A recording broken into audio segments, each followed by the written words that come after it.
اگر غلط بھی ہو گیا تب بھی ان کو انوالو کریں تاکہ آپ کو خودکشی کی طرف نہ جانے وہ دیں, آپ کو پھر بھی بچا لیں. لیکن میری پیرنٹس سے بھی ریکویسٹ ہے کہ اگر ان کا بیٹا یا بیٹی ایسی غلطی میں انوالو ہو بھی جاتے ہیں تو وہ ٹھنڈے دماغ سے سوچیں کہ اب آگے کرنا کیا ہے. وہ اس کو لان تان کرنے کی بجائے جو مسئلہ کھڑا ہو گیا ہے اس کا حل کرے.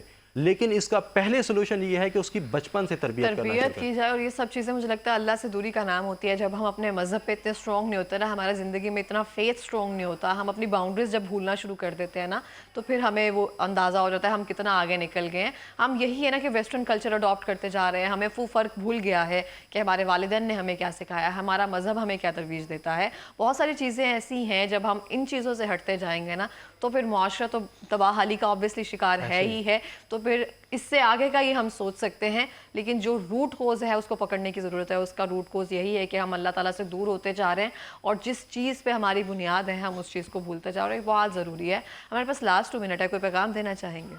پیغام یہی ہے کہ اگر کوئی, میں نے یہ دہرائی چیز ہے, دوبارہ دہرا رہا ہوں, پیرنٹ سے ریکویسٹ کر رہا ہوں کہ پیرنٹ سے پلیز فرسٹ آف آل کہ اپنی جو اولاد ہے اس کو فری ہینڈ نہ دیں, اس کے اوپر تھوڑا سا چیک اینڈ بیلنس لازمی رکھیں. اگر آپ اس کو موبائل لے کر دے رہے ہیں تو آپ دیکھیں کہ اس کی فرینڈ شپ میں کون کون بندے ہیں, وقتاً فوقتاً دیکھتے رہیں.